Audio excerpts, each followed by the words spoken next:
आज विधान परिषदमध्ये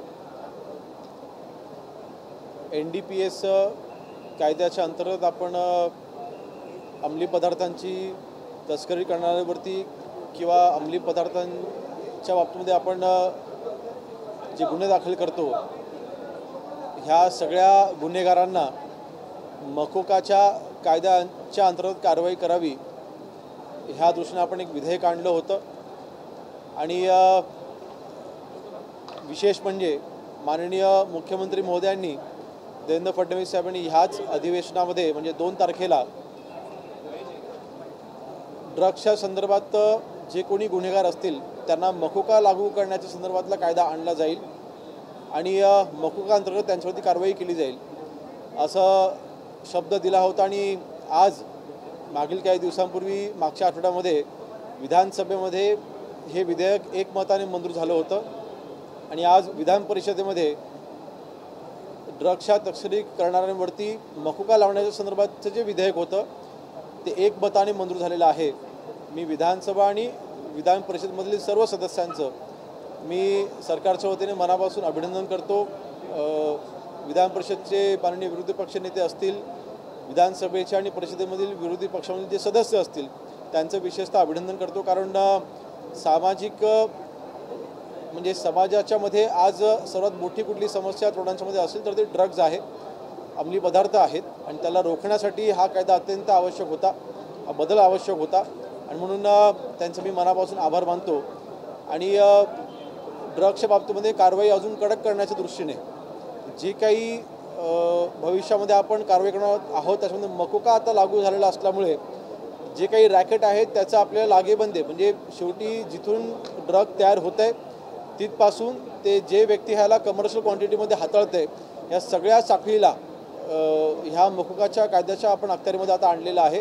विशेषतः वाहतूक करणाऱ्यांवरती ते बाळगणाऱ्यांवरती देखील आपण हा कायदा आता आपण लागू केलेला आहे। म्हणून ह्यापुढे NDPSच्या सोबत ड्रग्सच्या आणि अंमली पदार्थ हाताळण्यावरती कमर्शियल क्वांटिटी हाताळण्यावरती आता मकोका कायदा हा लागू होणार।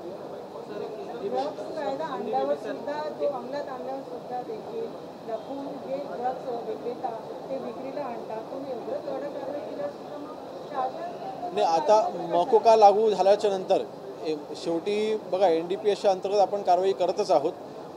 महाराष्ट्रामध्ये जर का आपण कारवाईचे आकडे पाहिले तर नक्कीच जवळपास मागील 5 वर्षामध्ये 10,000 पेक्षा जास्त गुन्हे आपण दाखल केलेले आहेत।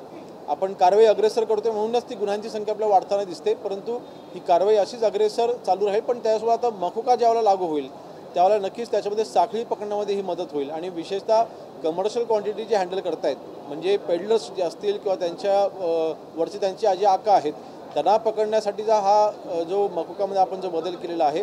कारण हे कुठलाही हिंसाचार न करता हिंसाचारहीन अशी त्यांची एक मोडस ऑपरेटिंग आहे आणि म्हणून ह्याची अंमलबजावणी 100% योग्यरित्या होईल, याचा दुरुपयोग होणार नाही याची खात्री आम्ही करतो।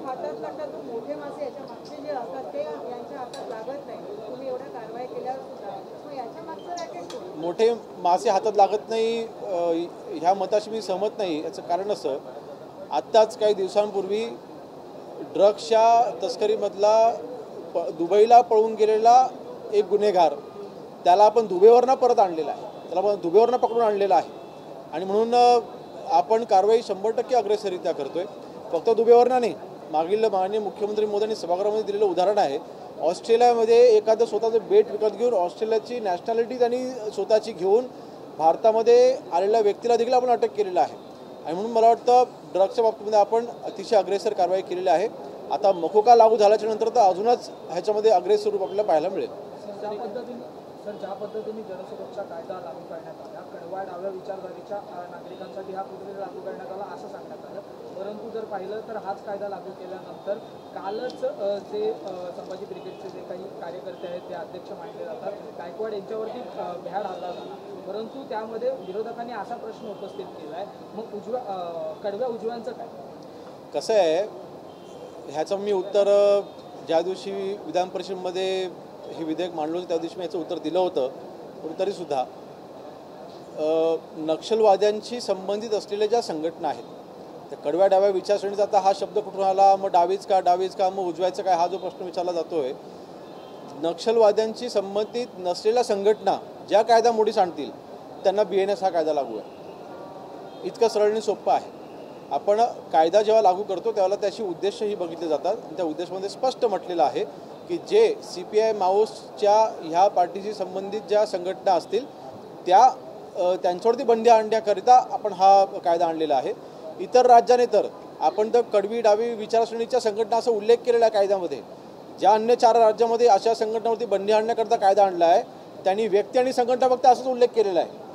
आपण देखील जो उल्लेख केला होता तो अगोदर व्यक्ती आणि संघटना असा होता. त्यानंतर समिती गठीत झाली. समितीने जी काही त्याच्यामध्ये सूचना केल्या त्यानंतर आपण हा बदल आणला.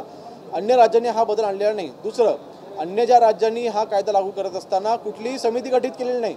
आपण समिती गठीत केलेली आहे. म्हणजे कुठलाही गुन्हा दाखल व्हायच्या अगोदर कोर्टासमोर जायची मुभा ही महाराष्ट्र राज्याने पहिल्यांदा आणलेली आहे. म्हणून मला वाटतं ह्याची अंमलबजावणी करत असताना कालची जी घटना घडली किंवा परवाची जी घटना घडली त्याचा आणि जर सुरक्षेचा या कायद्याचा जो विरोधकांकडला जो संबंध जोडला जातोय तो अतिशय चुकीचा आहे. त्याचा काही संबंध नाही. ठाण्यामध्ये ऑटो रिक्षा चालकाने एका महिला प्रवाशाला मारहाण केलेली आहे. त्याबद्दल पोलीस तिथे कारवाई करत नाहीत किंवा तक्रार दाखल करत नाही. त्याची दखल आम्ही घेऊन लगेचच त्याच्यावरती कारवाईचे आदेश दिले जातील. सर, ये हिंदी में जानना चाहेंगे मकोका एक्ट को लेकर क्या कुछ आज चर्चा हुई? आज पिछले हफ्ते में मकोका ये एक्ट के अंतर्गत NDPS में जो हम गुने दाखिल करते हैं, NDPS के अंतर्गत हम जो ड्रग्स पेडलर्स के ऊपर जो हम लोग कार्रवाई करते हैं उन ड्रग पेडलर्स के ऊपर मकोका भी लगाया जाए ऐसा विधेयक पिछले हफ्ते में हम विधानसभा में लेके आए थे. वो विधानसभा में एक मत से वो पारित हुआ था. आज विधान परिषद में ये विधेयक आया था. आज विधान परिषद में भी ये विधेयक एक मत से आज पारित हुआ है.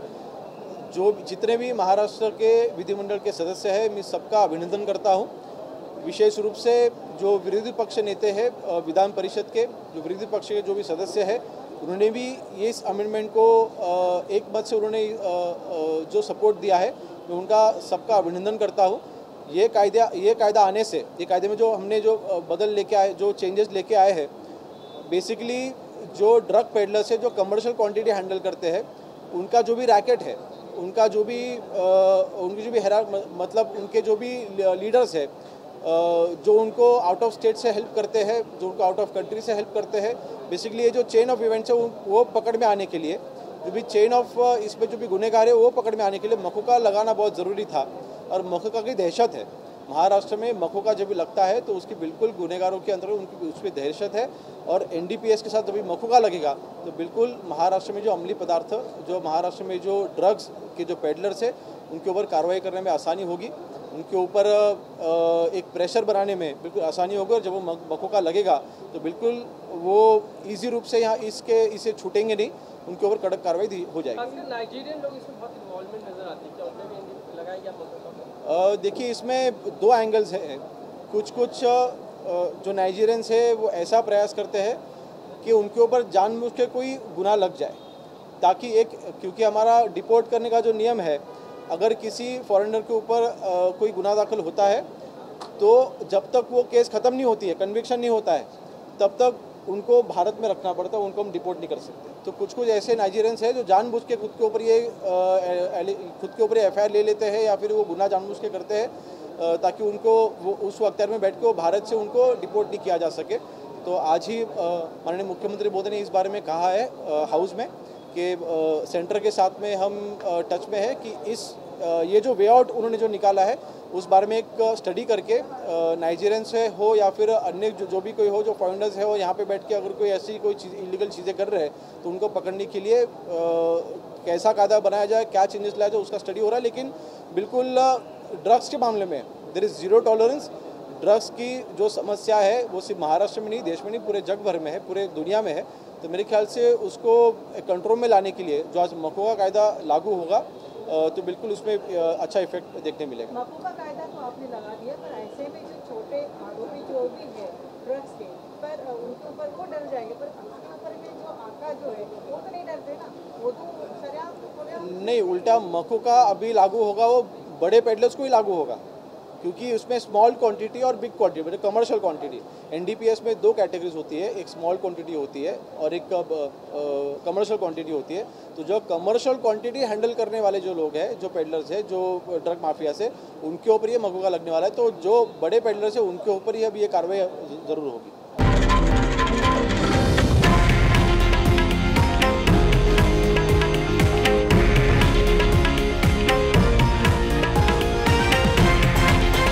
हे आहे देशातील नंबर 1 न्यूज नेटवर्क आणि आपण पाहत आहात TV9 मराठी, एकमेव।